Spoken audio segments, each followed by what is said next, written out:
High, welcome back. আমি নীরব। আর আজকে আমি আমার এই ভিডিওতে আপনাদেরকে দেখাবো যে কি করে আপনি প্রফেশনাল লুকের একটি ইউটিউব ব্যানার তৈরি করতে পারবেন আপনার ইউটিউব চ্যানেলের জন্য। সো এআই এবং পিকচার ল্যাব অথবা ক্যানভার মতো মোবাইল অ্যাপ্লিকেশন দিয়েই আপনি কিন্তু প্রফেশনাল লুকের একটি ইউটিউব চ্যানেল ব্যানার তৈরি করতে পারবেন। সো সেই প্রসেসটি আমি আমার এই ভিডিওতে আজকে দেখাবো আপনাদের। আপনারা যদি একটি প্রফেশনাল লুকের ইউটিউব ব্যানার তৈরি করতে চান তাহলে ভাই আমি বলবো যে আমার এই ভিডিওটা পুরোটা দেখবেন। তা না হলে কিন্তু ভাই আমি কি করছি আপনারা কিন্তু বুঝতে পারবেন না। তো স্টেপ 1, ইউটিউব ব্যানার তৈরি করতে আমাদেরকে গুগল জিমিনাই দিয়ে ব্যানারের ব্যাকগ্রাউন্ড কিংবা অন্যান্য এলিমেন্টের ছবি জেনারেট করার জন্য চ্যাটজিপিটি এআইটি দিয়ে আমাদের প্রম্পট ক্রিয়েট করতে হবে এবং সেই প্রম্পটটি দিয়ে ইউটিউব ব্যানারের জন্য আমাদের দরকারি সব প্রয়োজনীয় ছবি কিন্তু জেনারেট করে নিতে হবে। তো তার জন্য এখন আমি আমার ক্রোম থেকে চ্যাটজিপিটি ওপেন করে নেব এবং প্রম্পট ক্রিয়েট করার জন্য কমান্ড লিখব।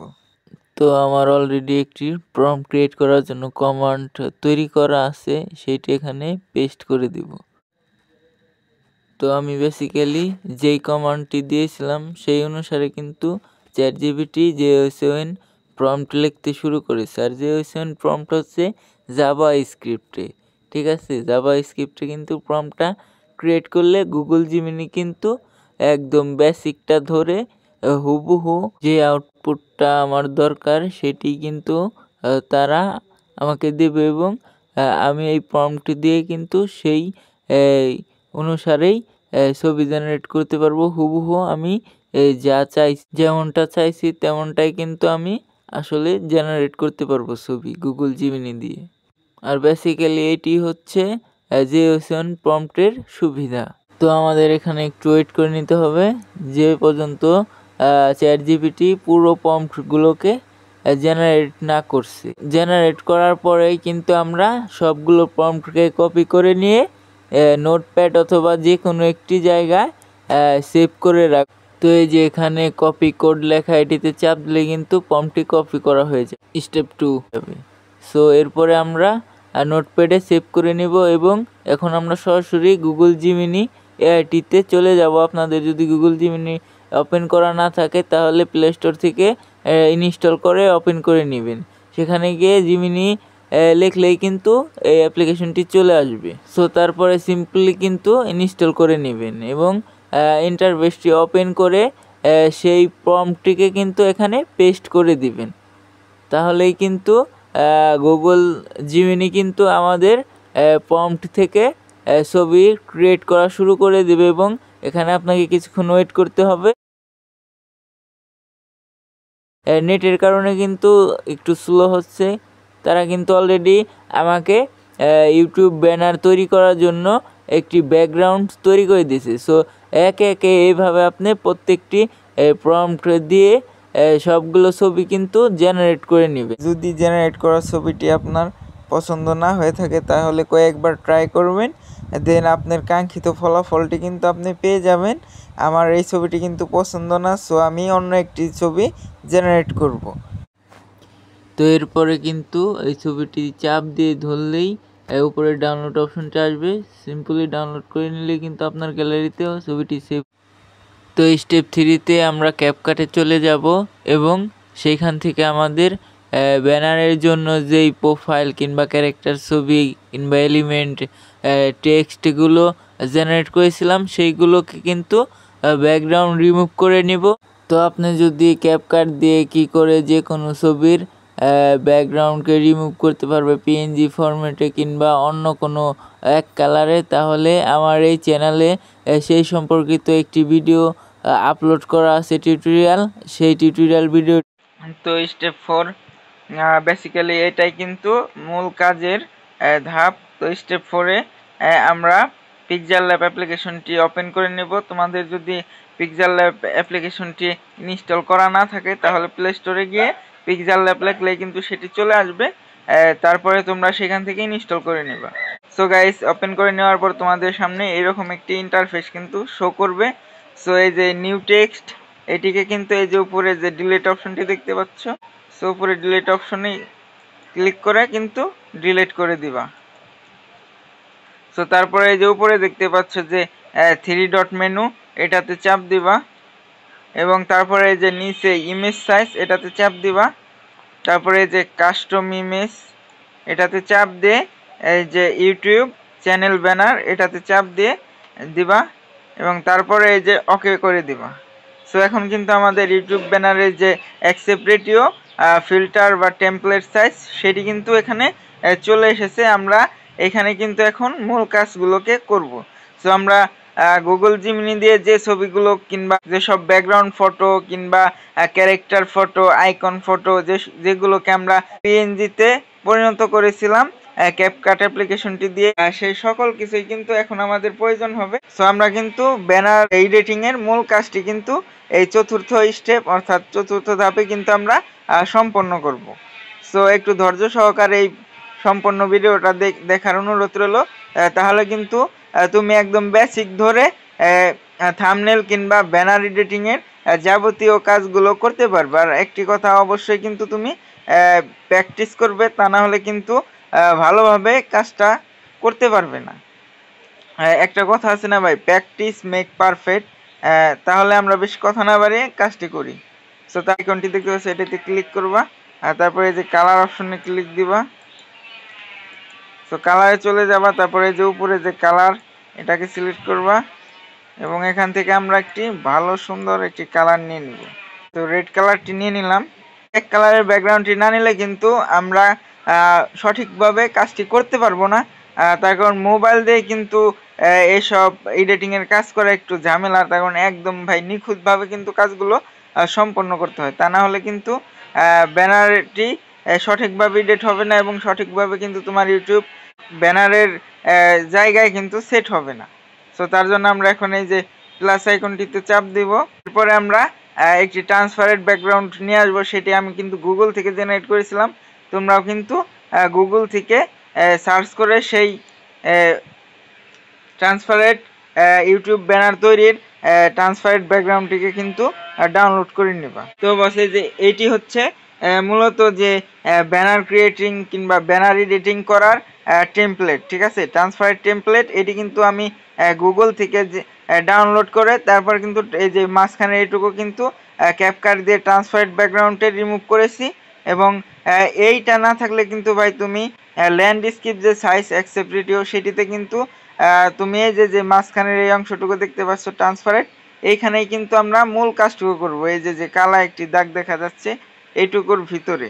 আর এর কারণ হচ্ছে যে ডেস্কটপ থেকে তোমার যদি ইউটিউব চ্যানেলটি ওপেন করে তাহলে কিন্তু একরকম দেখা যাবে, আবার মোবাইল থেকে ওপেন করলে কিন্তু সেই সাইজ অনুযায়ী দেখা যাবে এবং টিভি থেকে ওপেন করলে কিন্তু সেই টিভির যে অ্যাকসেপ্ট রেটিও সাইজ আছে সেইটি অনুযায়ী কিন্তু দেখা যাবে। সো আমরা এখানে এখন এই যে রাইট অপশনে ক্লিক করে দেব এবং তারপর এটিকে কিন্তু সুন্দর করে একদম বসিয়ে নেব। সো তার জন্য আমরা এই যে এই মাঝখানের আইকনটিতে চাপ দিয়ে রিলেটিভ সাইজ, এই যে রিলেটিভ সাইজ দেখতে পাচ্ছি, এটিতে ক্লিক করব। এখন কিন্তু এটাকে আমরা একদম একটু টেনে ধরে পুরোটা সেট করে দিলাম। সঠিকভাবে কিন্তু 100তে 100 তোমার এটিকে কিন্তু বসাতে হবে।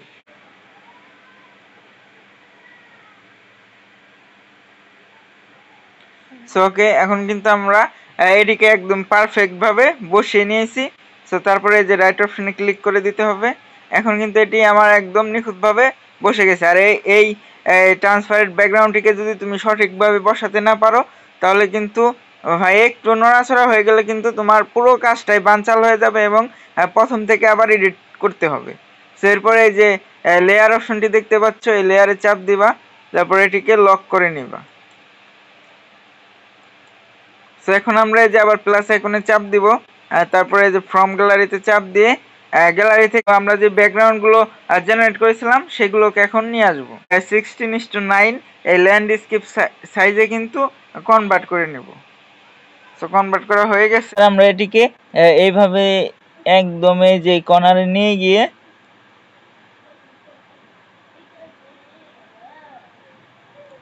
কর্নারে নিয়ে গিয়ে কিন্তু একবারে পুরোটা দিয়ে দিব, পুরোটা না দিলেও চলবে, এই পর্যন্ত একটু সামঞ্জস্য করে নিও।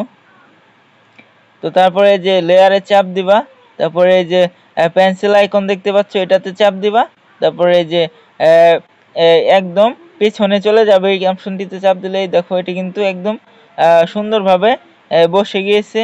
সো এটি কিন্তু ভালো করে বসাতে হবে, একটু লক্ষ্য করবা। এবার একটু দেখি ঠিকভাবে হলো কিনা। সো হ্যাঁ, দ্যাটস পারফেক্ট। এখন কিন্তু সুন্দর করে এটি কিন্তু বসে গেছে। আর দাগ দেখতে পাচ্ছ, এবং এই যে একটি দাগ দেখতে পাচ্ছ, এটি হচ্ছে তোমার ব্যানারটি তুমি এডিট করার পরে যে ওখানে আপলোড করবা ইউটিউব চ্যানেলে, সেইখানকার কিন্তু ফিল্টার সাইজ, ঠিক আছে, টেমপ্লেট সাইজ এইটার ভিতরেই মূলত আমাদের সব কাজ করতে হবে। এবং লেখালেখি তুমি যা ড্র করতে চাও কিংবা যা যা আনতে চাও এটার ভিতরেই কিন্তু তোমাকে আনতে হবে। সো এটি এখানে পারফেক্টভাবে কিন্তু বসানোর পরে তোমাকে কিন্তু লেয়ারে আবার চাপ দিতে হবে এবং এটিকে লক করে রাখতে হবে। সো এভরিওয়ান, তারপর আমাদের কিন্তু আবার প্লাস আইকনটিতে চাপ দিতে হবে এবং সেমভাবে ফ্রম গ্যালারিতে যেতে হবে। সো আরও কিছু ফটো কিন্তু জেনারেট করে সেইগুলোকে কিন্তু আমরা পিএনজি ফরম্যাট অথবা ট্রান্সফার্ড ব্যাকগ্রাউন্ডে পরিণত করেছিলাম, সেইগুলোকে কিন্তু নিয়ে যাব, একে একে সবগুলো কিন্তু আমরা নিয়ে যাব সেখানে এবং এডিট করব। কার সার্কেল এটিতে চাপ দিবা। সো এরপরে যে রাইট অপশনে ক্লিক করবা, দেন এখানে কিন্তু চলে আসবে, তারপরে যে একটু চাপ দিয়ে ধরে একটু ছোট করে নেবা। সো তোমার যতটুকু প্রয়োজন হয় এটিকে কিন্তু আমাদের এই সার্কেলের মাঝখানে বসাতে হবে। সো এই যে আমার কিন্তু এই যে ব্যানারটি এটি কিন্তু সঠিক জায়গাতে বসেনি। সো তার কারণে কিন্তু আমি একটু সরিয়ে নিচ্ছি। পজিশন আছে, পজিশনে চাপ দিবা, তারপরে এই যে এইটি দিলে কিন্তু রাইটে সরবে, আর এইটি দিলে কিন্তু লেফটে সরবে, আর এই যে এটা দিলে উপরে আর এটা দিলে নিচে। সো আমি কিন্তু একটু সরিয়ে নিতেছি রাইটের দিকে। সো এখন কিন্তু পারফেক্ট আছে। তারপর রাইটে ক্লিক করে দিবা এবং একইভাবে লেয়ার অপশনে চাপ দিয়ে কিন্তু আমাদের লক করে নিতে হবে। সো আমরা রিসেন্টলি যে ফটোটি এনেছিলাম এটিকে কিন্তু এডিট করে নেব একদম মাঝখানে। তার জন্য যে রিলেটিভ পজিশন এটাতে চাপ দিবা, তারপরে যে একবার এটাতে চাপ দিয়ে এখানে কিন্তু সিলেক্ট করে দিবা। সো এটি কিন্তু আমাদের একদম মাঝখানে চলে এসেছে। সো তারপরে রাইট অপশনে ক্লিক করে, সো এবার এই যে আইকনটি আমরা আনলাম এটিকে কিন্তু একটু শ্যাডো দিয়ে দিব, তাহলে কিন্তু দেখতে আরও সুন্দর লাগবে। তো শ্যাডো দেওয়ার জন্য এই যে দেখতে পাচ্ছ শ্যাডোতে ক্লিক করবা এবং এই যে ইনাবেল করে দিবা। সো দ্যাটস, এই যে কিন্তু দেখতে পাচ্ছ আমাদের কিন্তু শ্যাডোটা চলে এসেছে। সো তারপরে রাইট অপশনে ক্লিক করে দিবা। সো এখন আবার একইভাবে লেয়ারে চাপ দিয়ে কিন্তু এটিকে লক করে নিতে হবে। সো তারপরে আমরা গ্যালারিতে গিয়ে কিন্তু আমাদের যে ইউটিউব চ্যানেলের জন্য ব্যানারটি ক্রিয়েট করতে সেই ইউটিউব চ্যানেলের প্রোফাইল থাকলে সেই প্রোফাইলটা নিয়ে আসবো। সো একইভাবে ফ্রমে চাপ দিব, দেন গ্যালারি থেকে নিয়ে আসতে হবে। সো এই যে দেখতে পাচ্ছ আমার ইউটিউব চ্যানেলের কিন্তু প্রোফাইল। সো এটিকে যে তারপরে যে বৃত্তাকার একটি সার্কেল দেখতে পাচ্ছ এটিতে চাপ দিলেই কিন্তু ক্রপ হয়ে যাবে। সো তারপরে রাইটে ক্লিক করবা, দেন একটিকে ছোট করে কিন্তু একদমই যে জায়গাটিতে বসাতে হবে আমাদের। So perfect. সো আর একটু পারফেক্টভাবে বসাতে কিন্তু তুমি এখানে যে রিলেটিভ পজিশনে চাপ দেবা, তারপর এটাতে চাপ দিয়ে দিবা, একদম কিন্তু পারফেক্টভাবে বসে যাবে, এখানে বসালে সুন্দর লাগে। সো ওকে, নিজের মতো করে এডিট করে নেওয়ার পর এভরিওয়ান, এরপরে যে প্লাস আইকনে চাপ দিবা, তারপর একইভাবে ফ্রম গ্যালারি, তারপরে কিন্তু যে পিএনজি ক্যারেক্টার ফটো আমরা গুগল জিমনি দিয়ে জেনারেট করে এবং ক্যাপকাট দিয়ে ট্রান্সফার্ড ব্যাকগ্রাউন্ডে পরিণত করেছিলাম সেটিকে এখানে নিয়ে যাব। এই যে দেখতে পাচ্ছ আমাদের জেনারেটকৃত কিন্তু ফটোটি ট্রান্সফারেটে পরিণত করা। সো এই যে দেখতে পাচ্ছ গুগল জিমিনাইয়ের লোগো। সো এটিকে কিন্তু এখন এই যে ক্রপ করে নিব। সো এখন কিন্তু ক্রপ হয়ে গেছে। সো এই যে রাইটে ক্লিক করে দেব এবং এখন কিন্তু এটিকে আমাদের সেই মাঝখানে যে এআই আইকনটি দেখতে পাচ্ছ ওইখানে নিয়ে যেতে হবে, সুন্দর করে আমরা বসিয়ে নেব।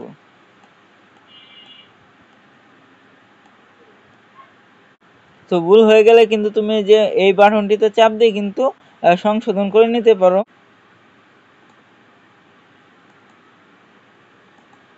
দেন এটিকে একদম মাঝখানে কিন্তু বসাতে তুমি এই যে এখানে রিলেটিভ পজিশন এটাতে চাপ দিবা, তারপর একবার এই যে এটাতে চাপ দিয়ে একবার এটাতে চাপ দিবা, তাহলে কিন্তু একদম মিডল পয়েন্টে কিন্তু তোমার এটি বসে যাবে। সো তারপরে রাইট অপশনে চাপ দিবা, লক করে লেয়ারে চাপ দিয়ে লক করে নিবা।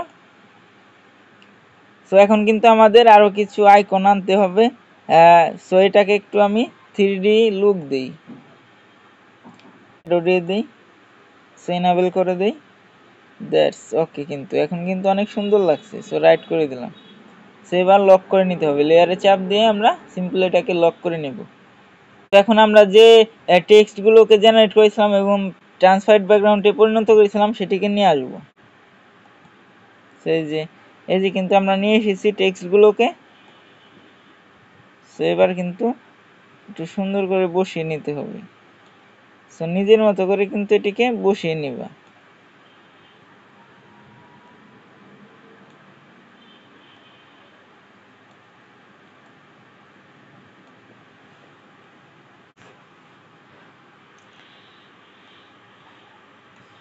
একটু জুম আউট করে নিই, পারফেক্টভাবে কিন্তু আমাদের বসাতে হবে।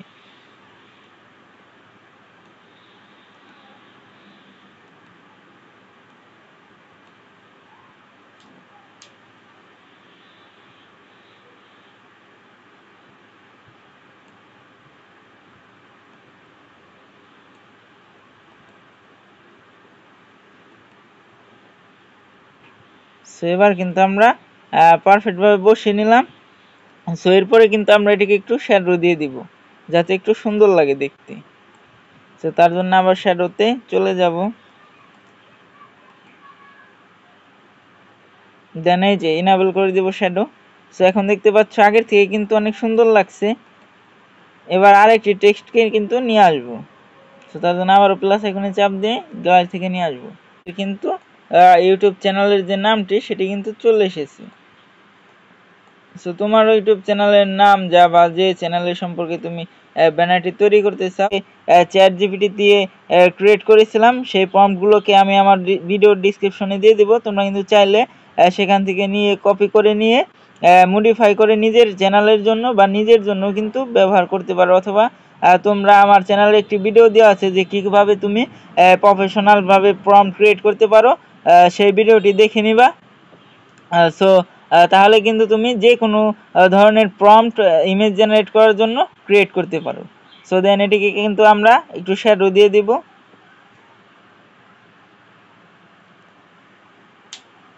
তো এই যে শ্যাডো দিয়ে দিলাম, তো এখন কিন্তু অনেক সুন্দর লাগতেছে। সো এটিকে কিন্তু আমরা এখন একটু ছোট করে নেই, তো এখন আরও কাজ করতে হবে। সো এবার এটিকে কিন্তু আমরা লক করে নিব।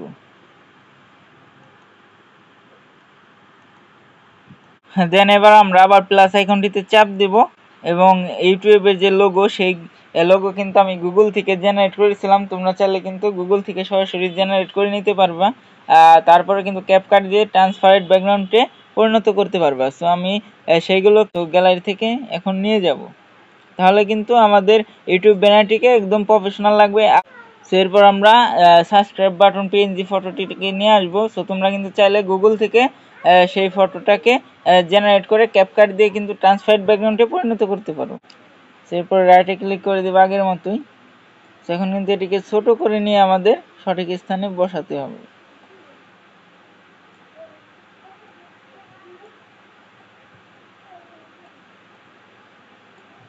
তো এখন কিন্তু অনেক সুন্দর দেখা যাচ্ছে। সো এটিকে শ্যাডো দিলে কিন্তু আরও সুন্দর লাগবে, প্রফেশনাল লুক পাবে। সো এই যে শ্যাডো দিয়ে দিলাম। তো শ্যাডো দিয়ে দেওয়ার পরে কিন্তু আমাদের সাবস্ক্রাইব বাটন যে লেখাটি সেটি কিন্তু আমাদের আরও সুন্দর লাগছে। সো রাইটে ক্লিক করে দিলাম। এরপরে আমরা ইউটিউব আইকন নিয়ে আসবো। সো একইভাবে গ্যালারি থেকে নিয়ে আসবো। সো রাইট করে দিলাম। এখন কিন্তু আমাদের এখানে চলে আসছে। জুম আউট করে নেব। সো এটাকেও কিন্তু আমরা এখন একটু শ্যাডো দিয়ে দিব, তাহলে কিন্তু দেখতে আরও সুন্দর লাগবে।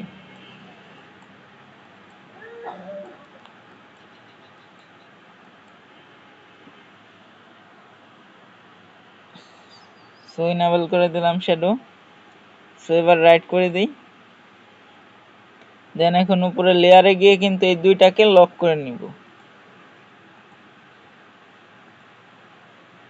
সো আপাতত কিন্তু মোটামুটি আমার ইউটিউব ব্যানারটিকে কিন্তু প্রফেশনাল লুক পেয়েছে। একটি কাজ বাকি আছে, এরপরে প্লাস আইকনে চাপ দিব, তারপর ফ্রম গ্যালারিতে গিয়ে আমি একটি কাচের মতো ফিল্টার ডাউনলোড করেছিলাম, সেটিকে এখানে দিয়ে দিব।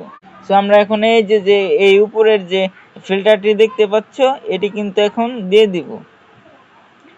তাহলে কিন্তু আমাদের ব্যানারটি আরও সুন্দর লাগবে এবং ক্লিয়ার দেখা যাবে। সেই ফিল্টারটি একটু টেনে বড় করে নেব। এরপর কিন্তু এই যে রিলেটিভ পজিশন, এটাতে চাপ দেব, তারপরে এই যে একবার এইটাকে চাপ দিয়ে তারপর রাইট করে দিব। তাহলে কিন্তু আমাদের একদম মিডল পয়েন্টে এই ফিল্টারটি কিন্তু চলে আসবে। সো তারপরে কিন্তু আমরা এখানে লেয়ার থেকে সবগুলোকে লক করে নেব। সো তারপরে এই যে নিচে দেখতে পাচ্ছ এই যে এই অপশনটি, এটাতে চাপ দিয়ে তো সবগুলোকে কিন্তু টিক করে দিব। সো তারপরে এই যে আবার এই মাঝখানে যে এই অপশনটি দেখতে পাচ্ছ, এটাতে চাপ দিব, তারপরে ওকে করে দিব। সো এখানে কিন্তু কি হয়েছে, আমার এই ব্যানারের যে এটি কিন্তু একদম সবগুলো কাজ কিন্তু অ্যাড হয়ে গেছে। সো আমি যে কোনো একটি নাম দিয়ে দিচ্ছি। সো নামটি দেওয়ার পরে কিন্তু সেভ হয়ে গেছে নামটি। তুমি কিন্তু পরে ওই ব্যানারটি ডাউনলোড করে নিতে পারবা। সো সেভ ইমেজ, এটাতে চাপ দিব, তারপরে এই যে কাস্টম ইমেজ, তারপরে এই যে আলটাতে চাপ দিবা, এরপরে এই যে সেভ টু গ্যালারি, এটাতে চাপ দিবা। দেন এখন কিন্তু আমাদের ইউটিউব ব্যানারটি কিন্তু একদম গ্যালারিতে সেভ হয়ে গিয়েছে। সো আই হোপ আমার এই ভিডিওটি আপনার কাজে লাগবে। সো যদি আমার এই ভিডিওটি আপনার কাছে ইনফরমেটিভ হয়ে থাকে, তাহলে ভাই আমার এই ভিডিওতে একটি লাইক করবেন, এবং আপনার যদি আমার এই চ্যানেলটি সাবস্ক্রাইব করে না থাকেন, তাহলে এখনই আমার চ্যানেলটিকে সাবস্ক্রাইব করে দিবেন, আর অবশ্যই বেল আইকনটিতে অলে ক্লিক করে দিবেন। সো দেখা হচ্ছে পরবর্তী কোনো টিউটোরিয়াল ভিডিওতে। ততক্ষণ নিজের খেয়াল রাখবেন, সুস্থ থাকবেন। আল্লাহ হাফেজ।